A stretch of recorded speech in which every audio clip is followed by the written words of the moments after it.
ସକାଳର ସୂର୍ଯ୍ୟୋଦୟ ହେବା ମାତ୍ରେ ହାତରେ ଚା ଗ୍ଲାସଟେ ଆସୁ କି ନ ଆସୁ ପ୍ରତିଦିନ ଟିଭିରେ କିମ୍ବା ଖବରକାଗଜରେ ଆଜି ପହଞ୍ଚି ଯାଉଛି ଆଜି ଗୋଟେ ଦୁଷ୍କର୍ମ ହେଇଛି। ସେ ସ୍କୁଲ ହଉ, କଲେଜ ହଉ, ମେଡ଼ିକାଲ ହଉ, ପୋଲିସ ଷ୍ଟେସନ ହଉ, ଅଫିସ ହଉ କିମ୍ବା ଶ୍ମଶାନ ଘାଟ ହଉ, 4 ବର୍ଷ ଛୁଆଠାରୁ ଆରମ୍ଭ କରି 80 ବର୍ଷର ବୃଦ୍ଧା ପର୍ଯ୍ୟନ୍ତ କାହାକୁ ବି ଏ ମାନସଲୋଭୀ ରାକ୍ଷସମାନେ ଛାଡ଼ିବାକୁ ଦେଉନାହାନ୍ତି। ଛାଡ଼ନ୍ତୁ ସେସବୁ, ଆମେ ଆରମ୍ଭ କରିବା ଆମର କାହାଣୀ।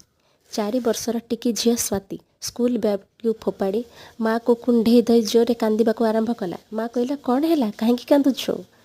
ଝିଅ କହିଲା, ମା, ମୁଁ ସେ ଗନ୍ଧିଆ ସ୍କୁଲକୁ ଆଉ ଯିବିନି। କାହିଁକି? ସାର୍ ତୋତେ ବାଡ଼େଇଲେ କି? ତୁ ଦୁଷ୍ଟ ହେଇଥିବୁ। ମୁଁ ଜାଣିଛି ପରା, ତୁ ବହୁତ ଦୁଷ୍ଟ। ଏଠି ଘରେ ଯେମିତି ସେଠି ବି ସେମିତି। ସବୁଦିନ ଆସି ଏମିତି କହେ, କିନ୍ତୁ ମା ତାର କଥା ଶୁଣେନି। ଗୋଟେ ଦିନ ଏମିତି ବି ହେଲା, ସ୍କୁଲର ଟାଇମ୍ ଗଡ଼ିଗଲା, ସନ୍ଧ୍ୟା ହେଲା ଆଉ ରାତି ହେଲା, କିନ୍ତୁ ସ୍ୱାତି ଆଉ ଫେରିଲାନି। ମା ଅବିଚଳିତ ହେଇ ଚାରିଆଡ଼େ ଖୋଜି ବୁଲିଲା। ସ୍କୁଲ ଖୋଜାଖୋଜି ହେବାର 3 ଦିନ ପରେ ପୋଖରୀ କୂଳରୁ ମିଳିଲା ସ୍ୱାତିର ଶବ। ଆଉ ପୋଷ୍ଟମର୍ଟମ ରିପୋର୍ଟରୁ ଜଣାପଡ଼ିଲା ଯେ ତାକୁ ଦୁଷ୍କର୍ମ କରି ତଣ୍ଟି ଚିପି ତାକୁ ହତ୍ୟା କରିଛନ୍ତି। ମା ତାର ଛାତି ପାଡ଼େଇ କାନ୍ଦୁଥାଏ। କୁହନ୍ତୁ ତ, ସେ